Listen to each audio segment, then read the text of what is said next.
chỉ bởi ule với ni sari July sang ni sam ni le paru kalau ni dia tamai thole ni channel ma pu channel lo clear tu te tu sang ka lan mol se lom thu ko sei seng lo ka lom til khber kan ni lo pathian thu ni mo ko vel thila ni ma mai ro chu til sang hi ron ta lang ve the ni với nhà hiền Rimawia Khawvela ka Sulhnu la ka Dairam Chaw roi an tar lang vele do na ama severin pathian thu atangin Rimawia Khawvela chung changa leile van siam tu khuanu hian ang takin nge ma fak le choi mo tur min du pathian number pasari kan tiang che khan music Khawvela instrument man ro chisari mangalal pan choi mo tur min du ni lo share te ang sam za som na changar ba hian sang thum na tangin to tarodri ina ma chu fak ula per khuang le ting tangin ma chu fak ro khuang te le la mina ma chu fak ula ting trang chi sang le pheng long ina ma chu fak ro dar ben thek ri thu mi na ma chu fak ula dar ben thek ri fiak mi na ma chu fak ro eng kim to thei to phot chuan lal pa chu fak ro se lal pa chu fak ro sang thum tanga changa inkara khan instrument pasari kan mu pathian number kan ti thin chu bang chuan ti khopian pathian ma choi moi nan chu tiang kha tiang chuan min fak ro lo tia ni ole kan ron ta lang ve to thina ka ron ta lang to thina music Khawvela kan zai mi te sang lui la pu mi te tin tiang khan in sang lui tanga voi ni thleng mai kan thang thar zai thiam mi te an o ka thlir dan ka soyang khan ka ngai dan kha mi dang ngai dan ni kher lo ma se mi mal taka ka ngai ka mu ve dan ka thlir ve dan ka Dairam ka ron sei ni maya thuma sa po khan ka ron tar lang nual to siam pui sai lo lang sang zu le sai lo tagin he ta lalun moi wal te si wan sang ate chun thang thar te pon ti lang nual to tin sap zai thiam ka thlir ka mu ve dan amoi ka ti te opek thiam ka ti te po klem chu ka ron tar lang to ama sain ka tho pui thin kan veng dor pui ni abik takin gospel lama tho pui ka nei ka ron tar lang nual to min du sak em tu na chon pasal ta pon nei to na pui ta pon nei to talan vele ka du chu doctor zu than sang na pui nei to kumin khan mal som changin fanau mal som na nei ngai se ka du doctor zu than sang hian zo hian iwang lai hian siam tu sereng roti moi takin kala te music video in ron chop chuak to ka hre so lo chuan kha la khana background na khanin pencil and ron tel ning ka hria chu ti rol chuan in duet moi tak karil ro heng roi lo chi sang ni zo fa te a zu na kan oi ne le min sei sak na san zia ka hria te tang lo piang ani a thalai rui lawat lu sualin na sa ta ka beite anunin en fia nan don chiang vela nun hi ti hi lungmona mo incarnation vocalist singer mi zo jinga chun sang berle nal ber polan yang mo ai zola rock band an local sabra ma tangin khang ate po khan zai pui ve zak ning ka hria sara lal ngai umi economy top 5 sarai khatling hialem o thian palal chan dama fanu sarai le lungmon an don chiang vela nun hi ti kala moi tak min lo rem sak min lo bot sai pui ta music video vega lai pui tlang om la ya nan han record khan ya kalom le mai lom thui kan sei non le ni chuti rolling kan sei non le teng lu tei po khuang te le la min ti moi taka zoram Khawvela ron tuam tu lu tei la ruat lui ani ngai po khan ka la po pakhat zir lai bu tanga sei to ang khan karil ro ron lang kum som liam to zir lai bu tanga puitling zir lai bu tanga Israel fa te chanchil tanga ka phua chua zo so le kaleba ti kha lal ruat lui lu te hian moi to ki music video mi siam pui boka chu wang san heng kan veng mi te mun danga pasal nei to sarai chu gulakon lama lu te chu gulakon thonin ka hria a mi san veng lam zo kan mi zo hi chu doctor zu than sang hi chu helaya dor puya oma chu wang chon zawate sarai te lungmona te lu te chunga hin lom thu ka sei non le mol ani music hian thil ti theina ne bible tangpon fian thaber chu bible in tin nge soya enge zia ti hini phone train kan te phung tur chu rimoi khawvel music hian thil ti theina kena wangin a khawvel zong ene mo a tharau zong ene mo thil ti theina keng tlatani ton tu mo chonin a pathian thulam hoi zon kan sei du chu thil ti theina ne zia chu pola le silaka philippi lungin an tanga mo fakna thil ti theina ti ko thil ti bung som le paruk chang som mi panga le ni ro kan cher chuan tanin an tan lai khan pola le silaka thil pani an ti a mo ton kan sei like make lan sa music tin an trong try bok chumi chuan thil ti theina na satakaron thoka lira ni ngan kol bun te tla chu tiang khop chuan power of music fakna thil ti theina kha kan mu ani pola le silan nuna an hlasak len trong try ra khanin thil ro pui takatia ti ko thil ti bung som le paruk chang som ni panga ni ro chia chuan ni muang chu tiang chia chuan lal so la khatharau sual ram huai ina lu chil thena ni chu samaya la pakha bung som paruk chang som ni pathum I chia chuan kan mu chu lal so la ko chunga tharau sual ram huai chu chuak turin thil dang kha lal pana mang lo davida ting chang mo kan zai thiam paktin davida per khuang tirun sakha mo davida ting chang chu music power chuan lal so la chai boy tu ram huai kha bo thena ni chu tiang khop chuan music hian thil ti theina ane ani kan thria te ro thokat lai khanin clip richata ka so eng khan mi sab zinga chuan omoi tak takan tam rolin tun thuma po hen mi mal anga ka thlir ka mu dan ka tiang khan clip richata omoi ka ti em hianin la thupuya alo nei to why should the devils have all the good music setan hian eng wangin nge music thai chan bi kang le ti kha ron vot chuak ni kha kum tamaliam to heng la te hi mo kum som pasri liam tong ani de uveklom heng queen kan ti de bojavi kan ti de gnr kan ti de kum som pasri chong de uvekani to voi khachu kan venga music a tui ve ta chu rimoi khawvela tui ve ta chu dor puiskula hen concert kan siama concert satyan lo charity concert ani kan venga tle mar sa te alu ta piang sum kan piang chu mei thai bi kin kan semang kan siam re man kan sem ve kan tia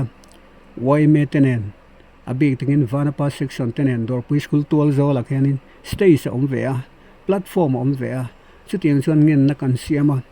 al thupuya chuan chan chin tha hril ro ti ani rual khan marka bung som paruk chang som panga ni rual khan kan tar kul mai ni why should the devils have all the good music clip richata la kha chu ta chuan in trinity lal ruat feli omoi lu tuk mai larwang lai te po kha ani lani chho ome ram hun la khamo ani chuan in kha charity concert honnan khan chu la chu moi takin ron sa kan bolom em ma pui chunga lom thu kum tam liam to ma se lom thu ka sei ni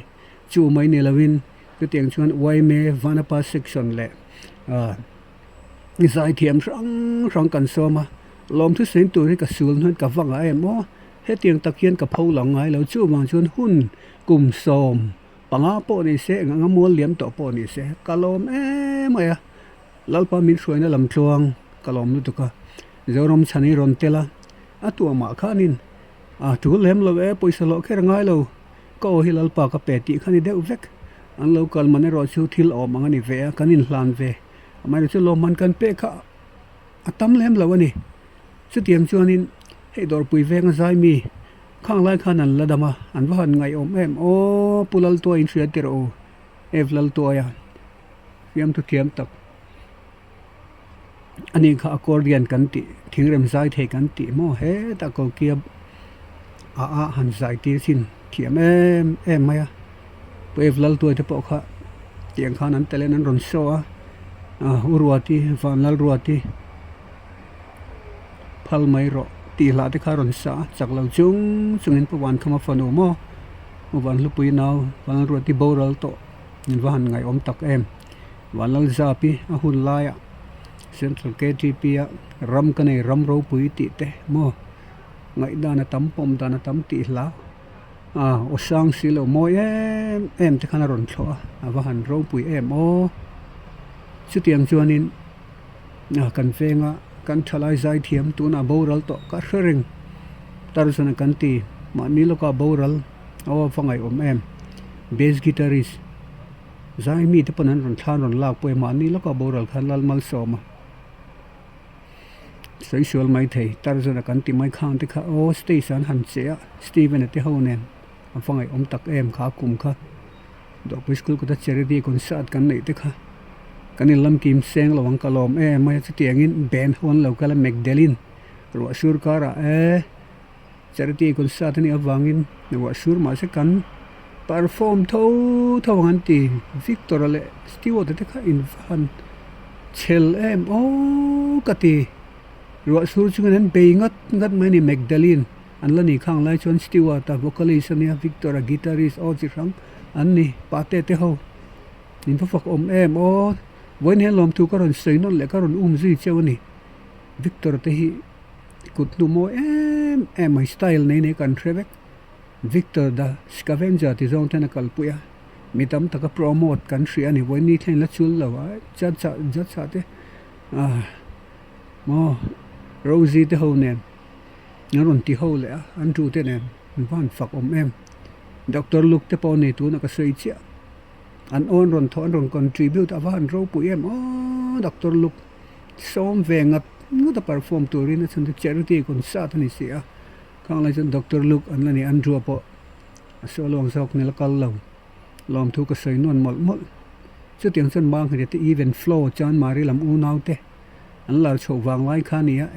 nia mole midang tran puina ni phot chuan ma pui ti in kan han be howa mang he te mo event flow moi lutuk ringot mai khang te kha khoi tak chuan tong mon CD zong khan engim khan la khola mo CD phek bial pan khir kha tiang zong khan ka da tha khoi tak chuan to mo kol ta pon la omang karin danin heng cable ho helps te pon la kol mai the ka re to lo dil dar na salutuk chu mai ni lawa guitar thiam tak chung la min talena pek albatros ming puete fakan va phu tu ma khanin thil khan diman lo reng lo ma dur tlang lam mo guitar thiam lutuk ZTP dropped out khang lai khan dam sam lo ania ZTP kha emin kative tu ra lo mati taksa chak lo ma saron perform hol mai ni ZTP ka va lo wani chana mail po khang lai pan deu kha tu na chan ZTP hi mum nal to ning ka ria dropped out lead guitarist lom thu ka sei mol chu mai ni lo hei tun lai MZT chang chuan ho tu te ron nia mo MZT Khawvela David Zetmar Dream Hunter afan lo mo voi ni ka soma khami tum mai ni lo kum som pang kal to fe ni chu David Zetmar hian ka ngen he nol ngai lo reng kan thil te ria khang lai khan gospel ministry kan nei Raphael ministry ti chak lo chung point patling deu te tlang wau te panga paru hi kan zi tham tiang han pathian thu thilin concert te kan nei thina nuam kan ti ma sin nun hi ngai reng lo circle of life Elton John an lo sa the rotation of life nun hi ti hian ko la wangin khang lai chan pathian thu thilin veng chunga charity concert nei mo ko ta chak ma tui ko khwa te thlen zawin Raphael ministry kan te dal thin motor chunga te truck chunga te kan chung kan hlim em tho chu tiang chuan khang lai khanin guitarist ro pui tak ka seng khan ZTP te ming pui te lo ma te Victor te Dream Hunter David Zetmar te khan min perform pui ni in vahan lutak ka zui cheu ka lom lutuk in talent hero pui lutuk kan sei seng lawang mami war te po khang ron tho ve omoi tak Christmas ka lo nai se lung len thak chu mai ni lo du thona na thina ho voi khachi te la te kan te Christian rock festival kan ti ve luai ma kan walo hoi sen jok ka ho khan ka ti chunglam ni min thua mani nge yang kan organize ve top mani van pa ho la charity concert tul kan bi ani han an ben ming ka seng to lo kalom na pakhat khati ka ben sang van pa ho lan ron perform khan khamitum khachonin wai me le ke TP min tui puya mo asaring tentia a Christian thalai pol selected few te pon yang awaro pui khati la ron perform zong te kha in ben ming ka seng to lo an la ber chu crucifix ma thana te ho lung lai khi ta zo nuai tangin nge ser kon tangin nge ma thana te ho crucifix an lo kala an va han fak em o tiang kan ben tam takin khi pui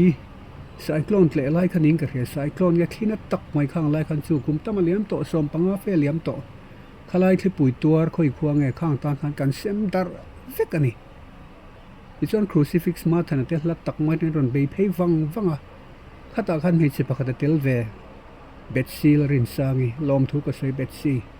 mi pakara khan huai sen takin ala sak ala hereng lali shon ne na ti konfi takin moi takin betsi kha ani te kha aron langnol mai ni ben rang rock ben rang kara khan kavalom tak em ben ho zong khami kum som pangkal to ami le khami zinga mai chitel ve Rosie potel ka soi mai trep Rosie kerem sang pui po ka ti ve am ka ron tel ve turani ti in van fak don em o moi mi zo zinga chon sap lang pon a chuanam tho ta Rosie tu mai confirm kim lo ma se Rosie pronunciation ngai thave vang ma wala sap lai samo em o hi chang ka chi tiangin Betsy hi athat dana dang ta ya anung em thung Betsy zai reng hi chu wang chuanin Rosie le Betsy chunga po lom thu kan sei thar le do tin thil dang dai mai kan sei le do chu music hen ramri Khawvela wa ke kanuna po munalu athu khop mai ka ti fo kha tu kin sing chu pu ta nen kan mu lol maya pu ta bul moi mi khamo karaki de deng ti tiang deng ka sei chho do na ne ka Dairam pu da hi kum som sari le somre ta lokai trep to lom male ava fel em o no pui nen dor pui mi thi na lo kala kan ti ya ti chiam na hun khan ni lem lo mai ro chui kum te chu tam to em kan tia kala phua ve te pathian khoi na ka phua ve ma nu na na sak a sot lang ti hard ray benina music video mi siam sak te ka kan khila ya lo zoom thei manga ti ngai to na kan ya pu bul moya an vocalist a huna chuanin stage vela chingap ve the do pulal ruang te po ruilo chungsang te po kan ham soya walo in zoom thei em o tia kan thirang hi zai mi nap tak hin ni lem lo sab jinga chon tal polan tam khop ang stage performance ruilo nen te po tal polan tam mai ma se pulal ruang te kha te la puputan ruilo kha khoi lo reng re stage performance a chuanin mi pui ne na connection turin mu nam turin a chemai ni a ma se ruilo khoi ngai lo ti zai mi ten chu kan thre da wa thawe o ruilo tel lo hian na lim thei ti hi tai te la sang le na hian mo tu nen CY member sedor nin ka ria hei kan thre ta thakop mai ruilo tel lo nun hi lim ve thei ni ti chu purwang de pon tal nga pa lom mi pui mu amoi taka station ni lo chuani love song ni pon gospel ni pon in siam rem khang ai ve a chu ten thiam liao kan ti kha jawi te siam pui ral te de po mo a huna chuan he an ni ve ka lom hei adang te ponam kan ti khami zo thiam tak stage performance thiam an sulam chu thural lo ni ta sela kanuam ve ti la phua tu te poni ti kan thiat khatiro wang ruatin famta khan sa uputa la kanuam ve ti chuan puzoram pela chan chin ten ben line pa tu tengela dam ti te kan in ko ma usirin thanga chan chin te kan saya ani tiro sirin thanga promoter ania kan thok ho to ten writer ro pui ram hnu te po music lama luang liam ve ta chu lelte khan kolam ne takin ron ziak thina miso singa chon helama chon ziak thiam po takani kari mi nang point om ram luna fak om hle mai rul ruin huta chu te nu si din po an upaze la khalai khan lelte chanchin bu te khan buat sai pe mi tai ma ani amai ro chu kuma upazel hian ruin phama se practical in tak sign kan ti reng thelo thil tha kan ti thin te hi mizo jinga chuanin chel le mai atai ma in phong bak udin thanga hi ke ngai po kha 2011 a lelte wa thaka dong ve ni simi ka don na chu promoter music promoter of the year ti khani music promoter of the year ka pathian sara le udin thanga te ne kan tho ho na 2011 a khan promoter of the year music promoter of the ka dong ve no mai ka valom em udin thang ti chunga ka loma khang lai ka thopu ti chung khan lom thu ka soya chu tiang khop chuan mi tam tak promote turin ding chuak turin zai mi sang mo din hun thalu siam sak tu tin ziak tu ro pui rom hunam te te in van lu em lom thu ka sein mol mol thian zara sarkar ha takin chulna vain champhai lam kan om chho ve a sang ni som pariat vela ni ang an ti tin son do to ang chu ti lai chuanin kan pi pu tin kan sei fo mai re lei thelo ro pui velo ma selangin lar ve ta khampat bung pui te mu ka chaklat mai ni sang ni le som pariat december ani chhota na the po chu kemin kan lo free ve ta dewa khong e pi pu te Sulhnu khampat bung pui muang miang tin han be chhota khampat kan han thleng chho chu zo khotar reng kan chhowa tlan khu chho rum ma a japan siam nin ka ria bas chak em mai hian awa han lung len thak em kan ti te khotam tak ta han thlen ma khan video hian ka hola hi run lui ti te po mo teu tak sen run lui let le ma lo chuan tiang chi te kan han pal tlang nge chu bas te chuan kan han tlan tlang mi hring kan in ang lo ke chu mi khoi top mai ni run lui practical an han dai tlang te chuan kan han kal zela zo khotam tak kan mu a mi zo trong nan trong e heo ki chho zela awan wam tak em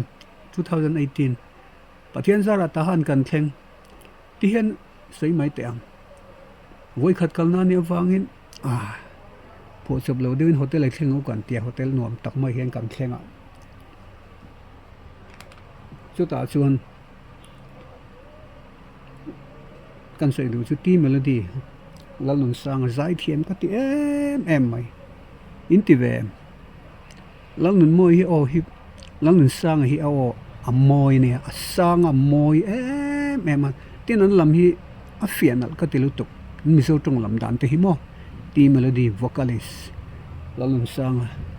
ala sak te lo chi gula di lui ti asak te mo tin dar thoma la po phu lo lengi ti mo kha ngai thak bel chian van dol tak em ka ti lalun sang hi chu mai ni lo ka sei cho san chu ta hana khanin khu ta kan zuk kala khampat bung pui te chu kan zuk mu vek mo pi bu te Sulhnu thai em mai ta han mi zo te khamin hruaya chu ta chuan in zo di singer lalun moi kan mu lol mai ka mu chak zo di ho hi kan tlei ro lai te pon kan ngai thana sel to ka te ka hria lo man tian upa pa khathian min va ruai ta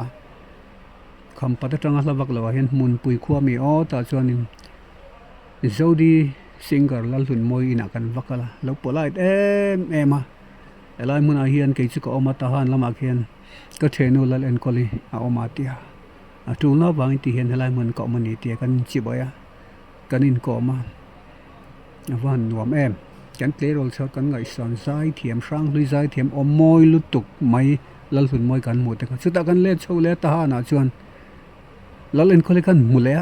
kha va polai dem zai mi tam tak stage performance ni kan so yang khan stage rock lama ritual choi mi pui trap thiam te hi zun in ve kher lo ti ka sei do ni zun in ve kher lo mi pui ne nanin koneka mo business ani wangin lem chan Khawvela nia acting rim a lem chang rim Bollywood Hollywood an ang che hian music Khawvela pen lem chan te po ngai mo business ve kani hey lalun sang te po ahuna chuan stage performance moi takin an nei amai ru chu tiang kho stage performance tra zai thiam bon lu tuk te chuan zunin kherlo ta hana chuanin Methodist laman lo ni to an veng pui ko khana chuan khai pa pakhatani der bhai ti melody lalun sang lom thu ka khela che kanum chu min thri dan kha ka walom em lalun sang ko khana kanin khoma veng pui ko khana lal en quality mo no panglam thin ko ran mi lu tukan lo ni dai mai lalun sang te po thong te po ka tianga bon ra dewa station che dangot khani mi lo fel file lu tukin ko ran try to sound system manage to mo khuang po hum chat thei ko ran thilan lo ni dai mai lalun sang te ka in va fakom em tu lai thala de hen chu ni ka te chu Khawvela rock song emoi a hot si emoi ngemo mo kan ti ni pon zin khat ka thu lem hle nem tiro tai ten rồi thei tel lawin a lim thei ko patiang che khan nun sang ta pon lo fresh lu to ku ringot ko thran try tu khai pa pakhat na lo ni dai thun sen si lem lo mai ro chu music sound system chung chang a mo la thu ril la ruaya in kim a khan khai pa lo ni dai mai ni ti melody single la nun sang ten van ngai om em khanun khalo nei se lang che an fak om lu tuk hemi te ben hi an va try em ka ti hela man ron sukan lar ti te khan kalo chi ve ka thiam tok in ava fel 5 pm ti melody musical mang te ka ti a film a fia a nget ngai kha ka van nuam tak em ka ti melody hi vul reng se ka du sak le mai chu mai ni lawa ka mi hring ui em mai pani ta han lam se ta ka chuan kan van nei 2018 ania khang lai khanin sipai lal na bo ro kha democracy a lu ri lai su ki hun lai kha ne mo covid don thlen ma che ni chu december ni ko le ni som panin karwe kan han omani omoi lutuk pakhat ka seitel du chu ka zuk Dairam jemal som kha ka fan ui em o jemal som ta han zai thiam mo mai na ka ngen ti te kharon cover le a ti ro peng pe khot lai mai ti te ron cover a o tham na lutuk mai hi o a fam ta mai sia o khuanu hian tok to ti to mai sia ka van ui em pakhat le robat lal ngak le na hring nun te phua te hi nau pang te la phua thiam me mi lui si lo ti te ingai thanga yam robat lal ngak le na a fan doi ni bike in accident an ti ka hre su lo chuan ka hria nun sang to nen kan in kom na tang khan lano pang si la phua thiam omoi lu tuk robat lal ngak le na lui si lo Khawvela hring nun ti te o robat le jemal som te ka fa ui cheu em o in onal zialin talent that zia hi katidu khochak lamang unaw te achon ole idu to khang khalam chu hilangin kal le taila kan soyam khan rang lui zai thiama Dairam zela nal katin alin ti kher lo mai the kan la ta lang thlat lo mai heng urin moi silrin moi te mo silrin moi te lian dai lo chang te an zai thiam ani lian dai lo chang te chu o hi chu hul deuh lekin ka ria ma se khang hun lai ka san zai thiam takan ni lorin moi hi a o hi pa kan ti an ni renga e khoi lai chung e ma moi na viau la ka ti thin di cham boi pui ti te hi ma se lorin moi hi a o hi pa ana le em mai ni tin dang le chuanin o dang dai khati ang si ki ma thinlung mi mal mi ron khoi le moi ka ti hi ka sei renga heng tun tum kan ti tikal ma po hian nat la rin chana le kan sei du chu ms dong le na christi tan ti sa tu hi enga tinge inti mai thei a zai dan style hi a moi na em la hi nga lo ms a hian ms dong le na nin ka ria mo christi tan ti sa tu hi la nga lawa sak chu ni chu moi o dang dai nei ms a hian o dang dai fiak lam dana nei a moi lu tuk na ta po hi an sei thin ti ve ngot chi ni lon te ni reng ani mitalen nga lu tuk ani na ta hi mo games thei em zai lama ni tho mai tun la zai ke kan in ti chin chuan hei David Darlong te lo sang len thau chuan an ron chai ngama mangai te pon an chai ngamanga mi bi kan ni tlat na ta hi khia an o hi pui lu tuk awan wi om em o na ta hi ka ti tin o pia kan mi zo ben a chuan a zo rep khop mai tribal power tin renga a zo rai mai ni angai san om thlot o pia po hi pathian khoi na wangin hei la dam renga mani lo ka po kha kan thre tir o pia te tiang khanin dream hunter mon pui te rin te te na mi o lamoi tak o pi hlan ron hit chua le kha chu bang chu talent hi nei tham em ani o pi te o ang hin tam lo chu lai tak chu ni sa phawin enga tinge bob dilen a zai bo recitation na soi nge zai ti fiam thun sei line style dang dai tak nei Bob Dylan hen ngai sa na lo reng opi te point ni tho style an nei ngai sa om hle ani mai to ko te kha ui omani tiro on guitarist te kha no pang ten Khawvela chu san ta talena nei guitar style chalutuk nei ania man sei tel lo ni mai to ko te khan ui om em ani ten zai mi sei le taila mo zir nam te lung le tak mai zai the ka thien parin ki ma onia in ki men hian sen po sa kan zir chuak lo na po ser itangin ning ka ria zir nam te hi a o hi a zo em a moi le tuk ram nun nam te te po ni en vel te u cha ro mei so tlang tin le mual tin akai chia e ari lo empty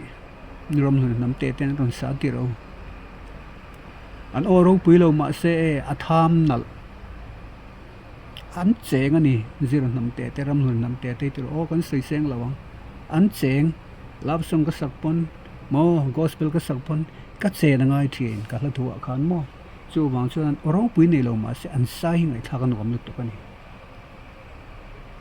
te in thang thar ma de po kan result ti ro du sakite po jela ruat sang ite po an fakom em anin vong chu gospel am kan kal chu na ngai ni kan sei photo ha kan lar na hian min nuk ni mang ti la om thin Nebuchadnezzar chu Babylon ropui tak adina ma se chapo tlak karo pui ne le ka moina tur tia pathian khan nu klaroi roi mani sebong ang main hun bin ne kho saktir pathian kho ina vain har chuak le ram ni rupa ngai pu le ram chu wang chuan zai mi po ni le eng mi po ni la kan mel ma chu chapo na ro pui ngai na hi la om lut tu kani chu wang chuan heng kan zai mi sang te pathian in vain nia mo ro pui taka o apek o mo lutuk ne du sakite jel ruat sang de pon ni kan sei kim thei la bi je te lap song lama mo kan sia ti ro ao chu aro pui vak lo ne bi je to chong hi ma se nge chuai nei o pan te khan chuai nei an ma ni an lan cheng thata a o kha zu rol sho viau lo ma se va pa ne o khi sem len do thei tur kho lom kan ti mai thei ma se ngai no be tlat mai ni chu ni mi tiang lo devin zai dan style an ne ya an omelin hlan re man bi ji to chong heng te hi ka se eng khan ke chu ka dan hep mi lo ka all round love song ani mo pathian la ni mo a lut na la hi nei ve lom mi huat ai chon mi mai ti chu lo lom mai ro ti che jong in mang lo vela mangai na hi lu love song poni se a lu mi rel mi soi se lai jon a lu rim mangai na la mani love song mo chu gon chen bi ji ti o chung chang a po na pan chau khop mai ma se ope ka thiam ngai no em mai ni ti kan sei tel do o le chi tiang chuanin tun tu ma chuanin ka pa deuh den tiang khan Rimawia Khawvela ka Sulhnu la ka Dairam ta han theng po ni chu han dai dai mai ni awahan hluem o tiro mizo fa te pathian in kan soyang khan sang kha zakwa som pakwa somni Chaw har na ina atua matanga kan rang hlui mo pusi je thuala te pa te puro ku te porel kam la te mo puro ku te khai kan van nei lutuk soinon le ang Christmas ai la saktur mizo pa irom chuak somli kan nei Christian la bor ngot hian mo chu tiang chuan in van ram ngai hla kan nei tam lutuk tur na lam hla kal vari tur na hla kan nei thalutuk sual ne na la sim na hla kan nei thalutuk lom thu kan sei mol rang lui chu ta rang lui heng la phua thiam te o thu le la thiap choi moi tu tur MAL Mizo Academy of Letters le khobung mo point square la kong pui mual khobung VC te le ML in an lo han buat sei ti kan wa van nei em o kan dam lai hian in ani reng ani ti ro in fakila in choi moi la ti nuwa collect khom ai cho kan dam lai hian in choi moi la tena tul na wangin hre reng turin pathian mi man zoram Khawvela zo fatin na mi man ti hre reng na poi square ta pokan siam ta renga aro pui lutuk ten la pho mi a sei tel pa du chu zo te hian in la kan pho thina a big takin kami mal mu dan kan sei du chu gospel la kan pho in tu po ni la kan bi kina po ka sei to